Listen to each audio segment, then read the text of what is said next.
오늘 보게 될 히브리서는요, 한 사도가 핍박받고 이렇게 흔들리는 유대인 기독교인들에 대해서 이렇게 눈물로 쓴 편지가 바로 히브리서입니다. 초대교회의 유대인 기독교인들은요, 기존 유대교 공동체와 로마 정부로부터 이중으로의 핍박과 박해를 받아야 했습니다. 이중고를 견뎌야 했다는 것입니다. 기존의 유대인들은요, 다시 어디로 돌아오라고 하고 있을까요? 기독교인들에게 유대교로 다시 돌아오라라고 회유와 핍박을 했죠. 이렇게 비난하고 회유하면서 핍박을 했습니다. 또 로마 정부는요, 우리가 너무 잘 아는 어떤 왕이 유명하죠? 로마와 악한 왕 네로 왕 때 화재가 일어났거든요. 근데 기독교인들이 하지 않았어요. 그런데 기독교인에게 누명을 세워서 기독교인들이 마치 불을 질러서 대화재가 났다라고 누명을 씌우고 박해를 했습니다. 또한 예수님께서 친히 가르쳐 주신 성찬을요, 오해했습니다. 피와 살을 우리가 이렇게 먹는다라고 하잖아요. 제정할 때. 그때 인육을 먹는 이교도 집단이라고 기독교인들을 몰아갔어요. 그래서 박해를 했습니다. 이 박해의 정도는요, 우리가 상상하는 것 이상의 너무나도 견디기 힘든 잔혹한 박해였습니다. 수천 명의 로마 관객들이요, 히히덕거리면서 마치 공연을 지켜보듯이, 아이돌 공연을 지켜보듯이요, 콜로세움 원형 경기장에서 사자에게 찢겨주는 그 기독교인들을 히히덕거리면서 보았고, 또한 또 금투사가 와서 그 기독교인끼리 싸우게 해서 이렇게 그것을 즐기는, 순교의 모습을 즐기는 그런 참혹한 박해였습니다. 서문화의 감독 폴리캅이라는 유명한 그 신앙의 선조가 있는데요, 산채로 화형을 해서 순교를 당했습니다.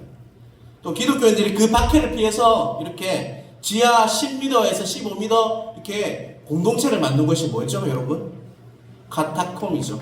여러분 한번 저희 터키 쪽에 가면 그게 나올 수 있는데 한번 보시길 바랍니다. 그 안에서 그 박해를 피해서 공동체를 이루고 살았다는 것입니다. 그 결과 몇몇 사람들은요, 믿음을 버리고 유대교로 돌아가거나 또 주님을 아예 떠나는 사람들도 있었습니다. 게다가 원래 초대교회는요, 날마다 모여서 하나님을 예배하고 찬양했는데요, 서로를 격려하고 이렇게 교제하는 그런 깊은 공동체가 바로 초대교회였습니다. 그래서 초대교회로 돌아가자 이런 말을 많이 들었죠, 여러분. 그것이 점차로 뜸해지니까 이제 예배의 자리에 나와서 하나님을 예배하고 하나님 안에서 교제하는 것을 이렇게 사라지기 시작했다는 것입니다. 모이지 않으니까 성도들의 믿음은 어떻게 됐을까요, 여러분? 모이지 않으면요, 믿음이 연약해집니다. 자, 그래서 히브리서 10장 25절 한번 띄워주시기 바랍니다. 한번 같이 읽겠습니다. 모이기를 패하는 어떤 사람들의 습관과 같이 하지 말고 오직 원하여 그날이 가까움을 볼수록 더욱 거리하자. 이 고백은요, 그냥 고백한 게 아니에요. 이제 정말 믿음이 좋았던 초대교회가 점점 믿음이 연약해지고 정말 핍박을 받고 박해를 받으니까 제발 우리 이제 모여서 예전에 그 교회로 돌아갑시다 라고 고백하고 있는 고백이 바로 히브리서 10장 25절의 고백이라고 할 수가 있는 것입니다. 정리하면요, 같이 신앙생활하며 교제했던 형제 자매들이요, 유대교로 돌아가고 또 몇몇 형제 자매들이 믿음이 너무 연약해져서요, 이제는 쓰러지고 넘어져서 주님을 떠나기 일보 직전의 모습을 보면서 이대로는 안 되겠구나, 그만두어서는 안 되겠구나 라고 염려하면서 구구절절 절박한 심정으로 눈물로 쓴 편지가 뭐라고요, 여러분? 오늘 보게 되는 히브리서입니다. 오늘 본문을 보시면서 이 심정으로 지은 책이 바로 히브리서구나 라는 것을 꼭 기억하시길 바랍니다. 그 시대의 배경을 알아야지 어떤 책인지 여러분 알 수가 있습니다. 그래서 감정을 느끼면서 책을 읽어야지, 성경을 읽어야지, 여러분이 하나님의 말씀을 접해야지 그 상황을 잘 알 수 있다는 것이죠. 조금 전까지 함께 신앙생활을 했던 형제 자매들이 다시 유대교로 돌아가고 아예 예수님을 버리려고 했던 근본적인 이유를 제가 의도적으로 2번 강조했어요. 그게 뭘까요, 여러분? 무엇이죠, 여러분? 어떤 말을 2번 강조했나요? 한번 다시 돌려보게 해야 되나요? 믿음이 뭐라고요? 연약해져서입니다. 믿음이 연약해져서. 믿음은요, 이렇듯 우리 신앙의 근간이자 핵심입니다, 여러분. 또한 믿음은요, 고난을 이겨내고 주님만을 바라봄으로 인해서 신앙의 길로 가게 하는, 계속 가게 만드는 원동력이 바로 뭐라고요, 여러분? 믿음입니다. 믿음. 오늘 우리가 보게 될 본문은요, 11장 믿음장이라고도 지칭하죠, 여러분. 오늘 본문을 통해서 믿음이 무엇인지를 바르게 알고 잘 깨닫게 하셔서요, 바른 신앙을 이렇게 회복하시는 여러분 각자 되시길 주님의 이름으로 축원합니다. 먼저 1절을 한번 보겠습니다. 1절 한번 같이 읽어볼까요? 믿음은 바라는 것들의 실상이요 보이지 않는 것들의 증거니. 여러분, 이 말씀 너무나도 잘 아시는 말씀이시죠? 아주 중요한 구절이죠. 그런데요, 우리가 가장 잘못 사용하는 성경구 중에 또 하나라고 할 수가 있습니다. 믿음은요, 바라는 것들의 뭐라고요? 실상이라 했는데, 여기서 오해하는 부분이 바로 바라는 것이에요. 바라는 것. 바라는 것, 여러분, 뭔가 큰 꿈을 꾸고 그것을 손에 쥔 것처럼 꼭 잡고 이렇게 믿고 나아가면 마침내 꿈은 이루어진다 라고 잘못 해석하는 경우가 너무 많다는 거죠. 뭔가 내가 그것을 바라면서 꼭 잡고 있으면 그것이 이루어진다. 2022년 우리 월드컵 때 꿈은 이루어진다 이렇게 했잖아요. 막 그것처럼 막 바라면 그것이 이루어진다 라고 해석하는 경우가 너무 많다는 것이죠. 그거는요, 불교에서도 있고요, 힌두교에서도 있고 이슬람에서 있는 거예요. 그런데 하나님의 말씀은 그렇지 않습니다. 그래서 주로 사업의 성공이나 높은 자리에 올라가는 것, 또 명문대학에 들어가는 것, 자녀가 명문대학에 들어가는 것, 또 선망하는 직업을 가지는 것이 바라는 것이라고 해석할 경우가 너무 많다는 것이죠. 세상에 더 좋은 것을 얻기 위해서 믿음이 그 수단이, 방법이 되는 경우가 너무 많다는 것입니다. 여러분, 혹시 그런 신앙을 가지고 있지는 않으십니까, 여러분? 이런 오해는요, 이 구절을 문맥의 흐름 속에서 보지 않고요, 주관적으로 해석하기 때문이라고 할 수 있습니다. 사랑하는 성도 여러분, 그렇다면 성경에서 말하는 바라는 것은 과연 무엇일까요, 여러분? 여기서 바라는 것은요, 다름 아닌 하나님께서 우리에게 약속하신 것들을 보셔야 한다는 것입니다, 여러분. 하나님이 약속하신 것을 보아야 한다라고 말하는 것이죠. 그리고요, 실상이라고 되어 있는 그 헬라어로요, 히포스타시입니다. 바라는 것에 실상할 때 실상은요, 헬라어로 히포스타시인데, 우리가 꿈꾸는 주관적인 어떤 것이 아니라요, 바로 하나님께서 우리에게 구체적으로 주신 약속을 기반으로 하는 구체적인 증거, 실체 또는 확신이라고 해석할 수 있습니다.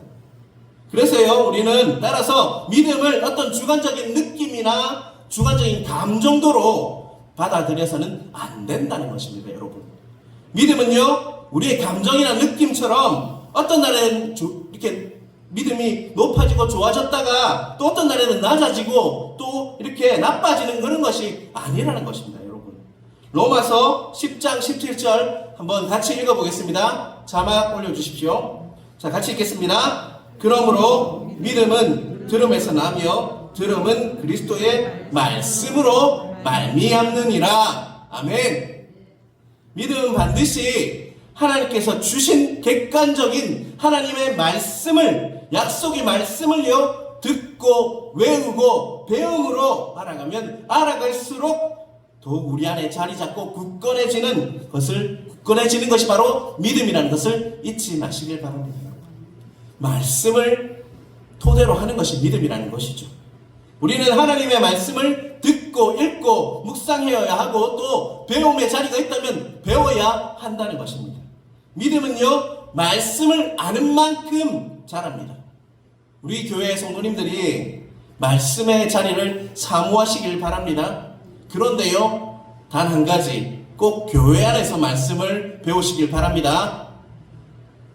밖에서 담임 목사한테 말하지 말고 말씀 배우자고 하는 것은 다 이상한 집단들이에요, 여러분.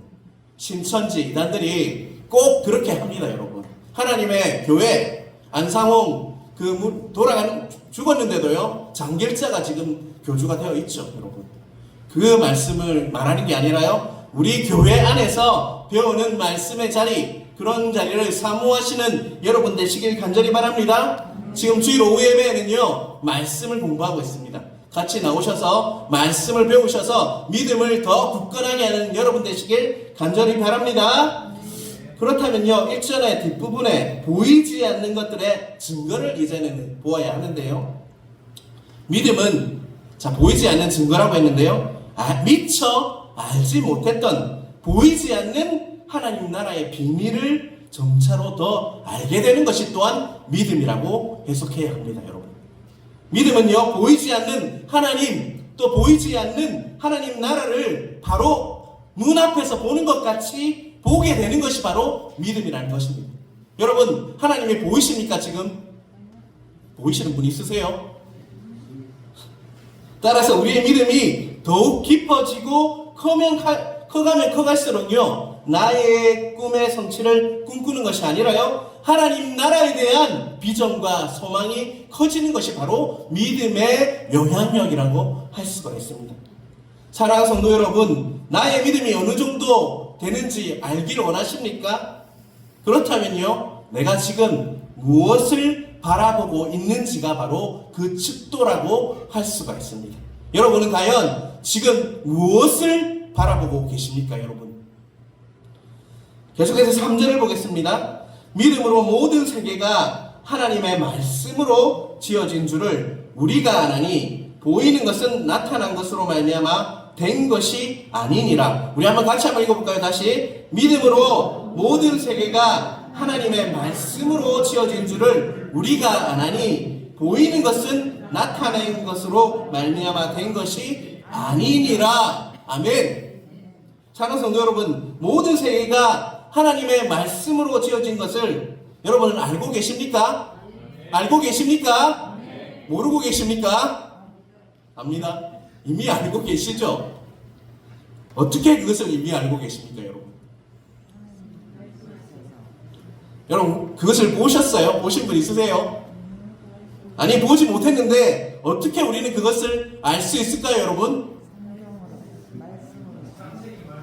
네, 창세기 말씀을 뭐함으로요? 믿음으로. 우리 믿음으로 알게 된 거죠, 맞죠? 믿음으로 알게 된 거예요. 우리에게 보이는 것이 단지 가시적인 볼 수 있는 것만이 아니라 영적인 것도 존재한다는 것을 여러분은 어떻게 알게 되었습니까, 여러분? 영적인 존재가 있다는 건 믿으십니까? 어떻게 알게 되셨어요? 믿음으로. 믿음으로 알게 된 거잖아요, 여러분. 맞으시죠? 불행하게도요, 많은 성도들이요, 말로는 믿는다고 하면서 보이지 않는 세계, 영적인 세계에 무지합니다. 잘 알지 못한다는 것이죠. 그 결과 우리 기독교가 영적 능력과 생명력을 잃어버리고 그냥 교훈적인 이야기, 윤리로, 그냥 종교 행위로 바뀌었다는 것이죠. 우리는 종교인들이 아닙니다. 신앙인들입니다. 우리는 믿는 자들이라고요. 그런데 정말 영적인 것들을 무시하고 그렇게 나아가니까 영적인 능력과 생명력을 잃어버리고 그냥 윤리를 잘 지키는 사람, 교훈을 잘 지키는 사람, 그래서 종교인이 되다 보니까 남을 판단하고 비판하기 시작합니다. 그것이 신앙인의 참모습이 아니라고요. 우리는 믿는 자들입니다. 그것을 잊지 마시길 바랍니다. 분명히 성경은요, 보이는 세계가 아니라 전부가 아니라고 말씀하고 있습니다. 오히려 하나님의 능력과 신성, 보이지 않는 세계, 영적인 세계에 우리는 속해 있는 자들이라는 것입니다. 어떻게 보면 오늘 내가 맞닥뜨리는 모든 일들은요, 영적인 세계에서 일어나는 일의 그림자에 불과하다고 할 수가 있습니다. 지금 내가 겪고 있는 일들이요, 어찌 보면 우리 영적인 세계에서 일어나는 그림자에 불과하다는 것이죠. 다시 말하면 보이는 세계의 일들은요, 영적인 세계에서 일어나는 일에 의해서 결정됩니다. 뭐라고요? 우리가 일어나는 모든 현상들은요, 어찌 보면 영적인 세계에서 일어나는 일들이 결정할 수 있다라고 볼 수 있습니다. 우리가 볼 수 있는 그림자를 옮기려면 여기에 이렇게 그림자가 있잖아요. 여러분 그림자 보이십니까? 그 옮기려면 어떻게 해야 합니까 여러분? 자, 사랑하는 성도 여러분, 그림자를 옮기려고 시도해 본 적이 있어요 여러분? 저 어릴 때 해봤거든요. 그림자 놀이 하면서 그림자를 옮기려고 해봤어요. 그림자 놀이 해보셨죠 여러분? 그림자를 옮기려면 한번 여러분 시도 한번 해보십시오. 그게 가능합니까 여러분? 네. 어떻게 합니까? 네. 설명하기 힘들게 만드는데요. 그림자는 아무리 애써도 옮길 수가 없습니다. 그렇다면 어떻게 해야지 그림자를 옮길 수 있을까요? 본체를 옮기면 되죠. 맞죠? 자, 이 강대상에 그림자가 좀 보일 거예요. 자, 강대상에 그림자를 옮기려면 무엇을 옮겨야 됩니까 여러분? 강대상을 옮겨야 되죠. 자, 공 같은 유진 목사의 그림자를 옮기려고 하면 누구를 옮겨야 돼요? 네, 공 같은 걸 빼면 안 돼요. 공 같은 유진 목사를 옮겨야지 그림자가 옮겨진다는 것입니다. 그렇다면 우리가 살고 있는 이 땅의 본체는 무엇이죠 여러분? 하나님 나라잖아요. 하나님 나라. 천국을 움직여야지 이 땅이 움직인다는 거예요 여러분. 우리는 이 땅에서 보이는 그림자를 옮기려 하는 것이 아니라요, 하늘에 있는 본체를 옮겨야 하는 것이 신앙인이라는 것입니다. 그렇다면 하늘에 있는 본체를 움직이는 방법은 무엇일까요 여러분? 믿음요? 기도입니다. 기도. 하늘의 본체를 옮기는 방법은요? 기도입니다. 그리고 그 기도에 영적인 힘을 부여하는 동력은 무엇일까요 여러분? 바로 믿음입니다.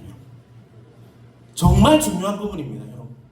이 땅을 보면요, 항상 후회와 절망과 비난과 정죄가 보이지만 하늘을 보면요, 우리의 기도가 틀려진다는 것이죠. 믿음과 기도가 그림자가 아니라 본체를 움직이는 뭐라고요? 열쇠가 된다는 것 꼭 기억하시길 바랍니다. 이 강대상을 옮기는 건 그림자를 옮길 수는 없지만 강대상을 옮기면 돼요. 우리가 살고 있는 것은 그림자라면 본체는 하늘이에요. 하늘을 움직이기 위한 것은요, 바로 믿음의 기도라는 것을 꼭 기억하시길 바랍니다. 자, 마태복음 17장 20절은 같은 맥락으로 말씀하고 있습니다. 우리 함께 같이 읽어보겠습니다. 마태복음 17장 20절 큰 소리로 읽겠습니다. 이르시되 너희 믿음이 작은 까닭이니라. 진실로 너희에게 이르노니 만일 너희에게 믿음이 그다지 하나의 만큼만 있어도 이 산을 명하여 여기서 저기로 옮겨지라 하면 옮겨질 것이요 또 너희가 못할 것이 없느니라. 아멘. 이 말씀 이해되십니까 여러분? 이제 이해되세요 여러분? 믿음이 있으면 무엇을 옮길 수 있다고요? 산을 옮길 수 있다는 말이 바로 이 말입니다 여러분. 인생을 살다 보면요, 산을 만날 때가 너무나도 많습니다. 그것도 작은 산이 아니라요, 큰 산을 맞죠. 내 앞길을 가로막고 있는 산, 예고 없이 찾아오는 불치병이 그 산이 될 수도 있죠. 사랑하는 사람의 죽음이 또 불치병이 될 수 있습니다. 그 산이 될 수 있습니다. 감당할 수 없는 빛이 나를 쪼아와서 그것이 산이 되어서 그것만 봐도 한숨이 나는 그런 산을 만날 수가 있다는 것이죠. 살다 보면 많은 산을 우리를 가로막고 있다는 것이죠. 여러분, 그런 산을 경험하셨죠 여러분? 그러면 소망을 잃고 꿈도 상실해서요, 더 이상 나아갈 동력을 상실해버립니다. 나아갈 수 있는 힘을 잃어버린다는 것이죠. 꿈과 소망을 잃어버리니까 내일이 없으니까 어떻게 하죠 여러분? 생을 포기하려고 하는 사람이 많다는 것입니다. 요새 뉴스만 보십시오. 얼마나 많은 사람들이 이렇게 죽으려 합니까? 그것은 뭐 때문에 그렇습니까? 꿈과 소망을 잃어버렸기 때문입니다. 꿈과 소망을 잃어버리면 어떤 현상이 일어나냐? 내일이 없다라고 생각합니다. 내가 살아보기엔 뭐 하겠뇨? 라고 고백을 하죠. 저도 그런 경험이 있어요. 그런데 그렇지 않다는 것이죠. 산 너머를 이렇게 가야 하는데 그럴 힘조차 없지만, 그런데 보이는 산이 뭐라고요? 보이는 산이 실체예요 아니에요 여러분? 실체가 아니라는 것입니다. 그것은 그저 그림자일 뿐이라는 것입니다. 그럴 때 우리는 산 뒤에 보이지 않는 세상을 바라보아야 한다는 것입니다 여러분. 그 뒤에 있는 것을 보게 하는 눈이 뭡니까 여러분? 바로 믿음입니다 여러분. 우리에게 요구되는 것은요, 보이는 것이 전부가 아니라는 믿음이 있어야 합니다. 또 보이는 것은 잠깐 있으면 사라지는 그림자라는 믿음이 함께 있어야 한다는 것이죠. 다시 한번 여러분에게 말씀드립니다. 보이는 것이 전부가 아니라는 믿음, 또 보이는 것은 잠시 있다가 사라질 그림자와 같다는 믿음이 여러분에게 꼭 필요하다는 것을 잊지 마시길 바랍니다. 여러분은 그러한 믿음을 가지고 계십니까? 그리고 그 믿음으로 기도하고 계십니까 여러분? 먼저 우리의 기도가 바뀌어야 할 것입니다. 보이는 산을 보는 것이 아니라요, 보이지 않는 산 너머에 하나님을 바라보시는 여러분, 하나님 나라를 바라보시는 여러분 되시길 주님의 이름으로 축원합니다. 그러면요, 산을 움직이게 된다는 것입니다. 그 산을 바라보는 것이 아니라 그 산 너머에 계신 하나님과 하나님 나라를 바라보며 그 산을, 본체를 움직이기 위해서 우리가 기도할 때 그 산은 움직이게 된다는 것이죠. 우리가 상황만을 바라보게 된다면요, 우리는요 항상 실망과 분노와 감정에 지배되어서 우리가 바라보아야 할 하나님을 바라보지 못하고 이를 그리칠 수 있다는 것을 잊지 말아야 할 것입니다. 따라서 믿음은요, 영적인 세계로 들어가는 무엇인 것 같습니까 여러분? 문이고, 또 영적인 관계를, 이렇게 관계를 열어주는 무엇인 것 같습니까 여러분? 열쇠입니다 여러분. 영적 세계로 들어가게 하는 문이고, 영적인 관계를 풀어주는 열쇠가 뭐라고요 여러분? 믿음입니다. 믿음.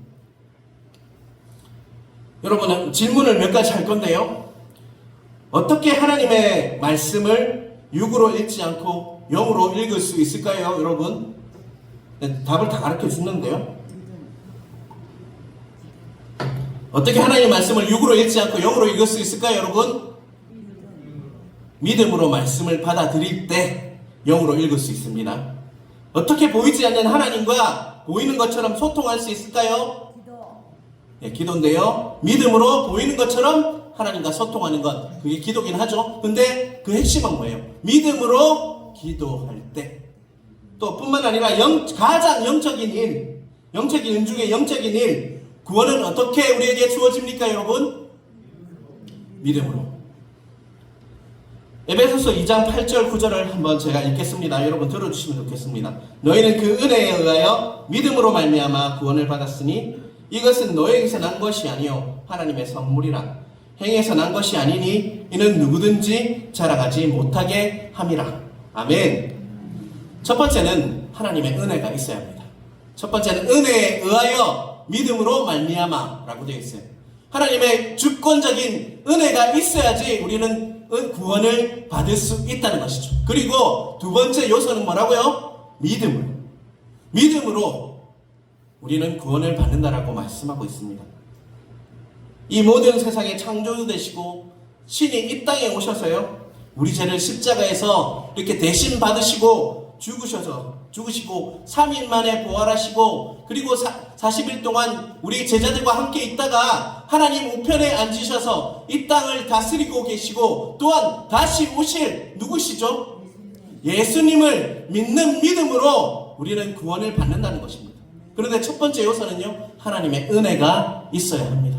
하나님의 은혜가 뭐냐면 여러분 삶에 깊숙이 들어오셔서 나에게 믿음이라는 요소를 주시는 은혜가, 우리가 믿는다고 해서 믿어집니까? 그렇지 않죠. 하나님의 은혜가 있고 그 안에 믿음이 있을 때, 믿음이 점점 하나님 말씀을 통해서 내 삶에 자리 잡고 내 삶의 모든 목표가 될 때 우리는 구원을 받는 은혜를 주신다는 것입니다. 여러분, 다시 한번 여러분에게 묻겠습니다. 여러분 당장 지금 여러분이 하나님께서 부르셔서 돌아가셔도요, 죽으셔도 여러분 천국에 가십니까? 네. 아멘이십니까요? 네. 왜요? 뭘 믿으신대요 여러분?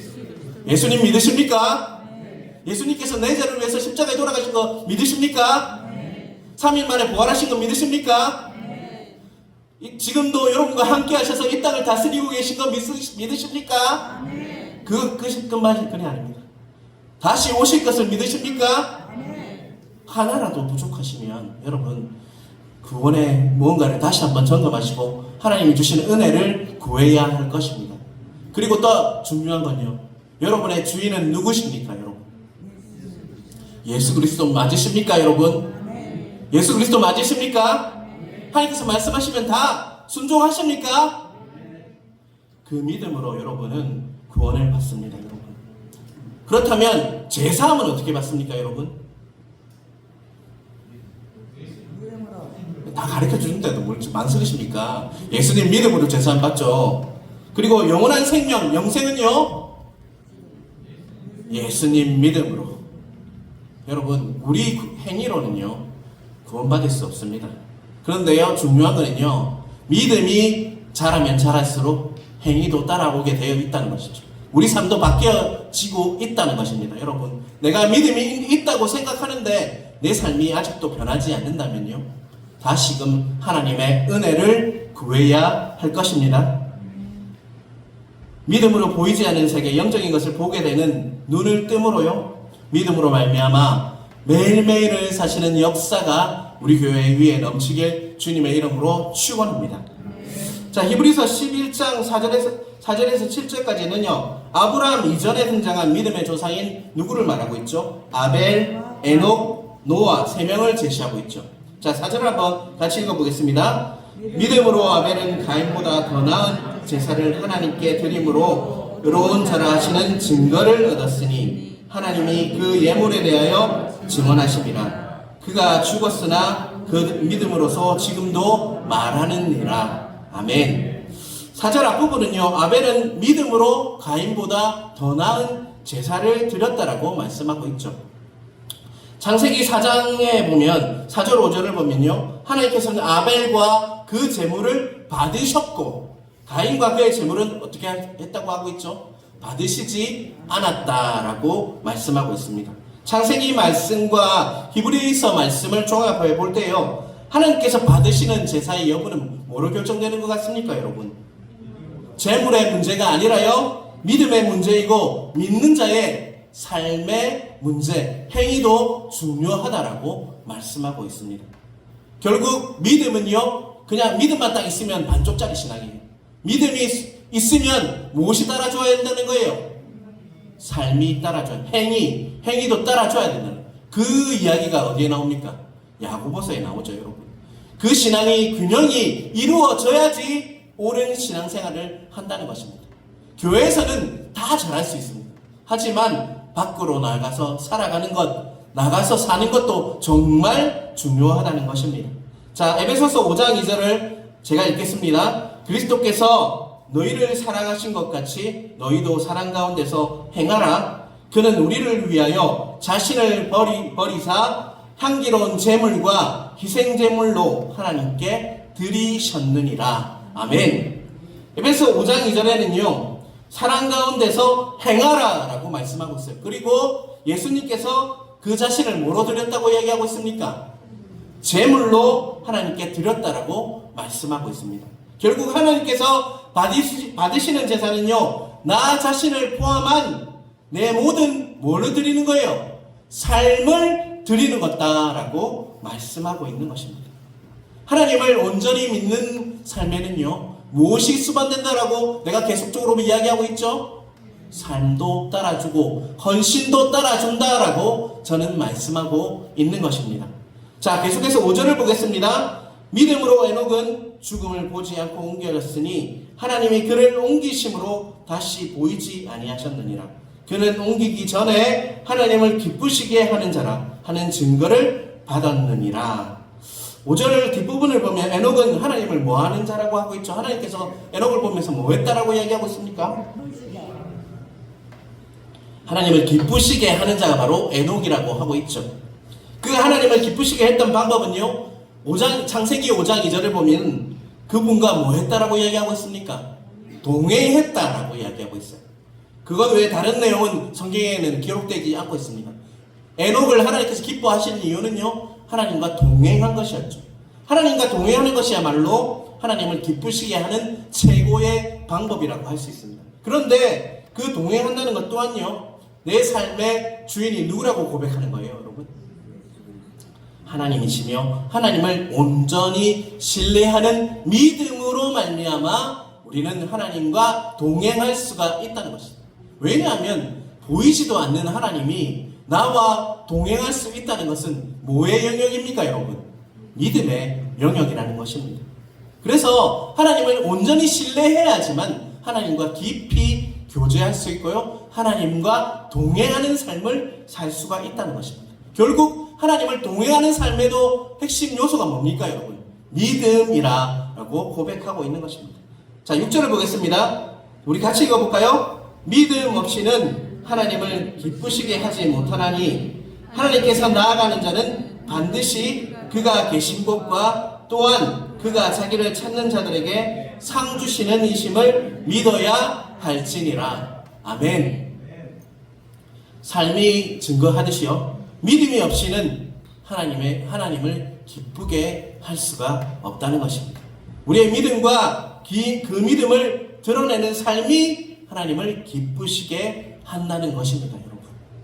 믿음 없이는 하나님께로 나아갈 수도 없고요, 또한 하나님을 기쁘게 할 수도 없다라고 분명히 성경은 말씀하고 있습니다. 또한 하나님께 나아가는 자는 반드시 무엇을 믿어야 할까요? 그가 계신 것을 믿어야 합니다. 그리고 하나님께서 또 무엇을 하시는 분이라는 것을 믿어야 할까요? 자기에게 상 주시는 분임을 믿어야 할 것입니다. 그래서 이 말씀을 보면서 우리 신앙생활이라 하는 것은요, 마치 안개 속을 걸어가듯 우리 길의 끝에 무엇이 있는지 모르며 가는 것, 모른 채 무작정 걸어가는 길이 아니라는 것이죠. 어둠 속에서 발걸음을 옮길 때 어둠 속에도 누가 계심을 믿어야 할까요? 하나님이 계심을 믿어야 하죠. 그런 믿음으로 나가는 자에게는 하나님께서 무엇을 주시죠?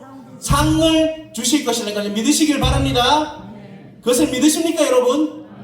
우리의 신앙생활이 어두운 것 같지만 항상 그 어둠 속에도 하나님께서 늘 함께 계시고, 그렇게 나아가는 자에게는 무엇을 주신다고요? 반드시 상을 주신다는 것을 믿으시는 여러분 되시길 간절히 바랍니다. 자, 노아가 이렇게 뒷부분에 보면 노아가 나오는데요, 노아가 있던 시대에 비가 한 번도 오지 않았어요. 근데 하나님께서 여러분 뭘 지으라고 합니까? 비가 많이 올 거니까 방주가 뭡니까? 그냥 조그만 배 아닙니다. 엄청난 큰 배를 지으라고 해요. 지금 우리 조선소에 가보면 큰 배들이 있죠. 그 배만큼 큰 배를 지어라 라고 이야기하고 있어요. 근데 노아는 뭘 했다고요? 비를 한 번도 본 적이 없대요. 물을 거의 못 본 거예요. 그런데 산 위에 뭘 짓게 했습니까? 방주를 지었습니다. 그 사람들이 옆에서 뭐라고 했을까요, 여러분? 우리는 직접 보지는 못했지만 옆에서 뭐라고 했을까요, 여러분? 제가 선교사 나갈 때 저한테 하는 말이 있었어요. 저 새끼 미쳤대. 진짜로 그랬어요. 조금만 있으면 차장 달고 충분히 회사에서 그거 할 수 있는데 저 새끼 처음에 내가 선교사로 나간다 진짜 그런 딱 그 똑같은 이야기를 들었어요. 근데 저는 믿음으로 그것을 나가는 거잖아요. 근데 세상 사람들은 노아에게도 동일한 이야기를 분명히 했을 겁니다. 뭐라고 했을까요? 저 자식 저거 미쳤다 저거. 그런데 그는 무엇으로 취했죠, 여러분? 믿음으로. 그게 바로 신앙입니다. 하나님께서 계신 것을 믿고 하나님께서 분명히 말씀하셨으면 그것은 이루어진다라고 노아는 믿었기 때문에 그는 정말 온 세계를 구하는 믿음의 영웅이 될 수 있었던 것이라는 것을 잊지 마시길 바랍니다. 여러분, 신앙생활을 하고 계십니까, 여러분은? 종교 행위를 하고 계십니까, 여러분? 믿음으로 보이지 않는 세계를 움직이는, 그림자를 움직이는, 본체를 움직이는 여러분 되시길 주님의 이름으로 축원합니다. 오직 믿음으로 말미암아 우리는 삽니다. 우리의 신앙생활이요, 믿음으로 이루어질 때 아름답고 하나님이 하실 일들을 기대하며 나아갈 수 있다는 것을 잊지 않으시므로 믿음으로 사시는 여러분 각자 되시길 주님의 이름으로 축원합니다.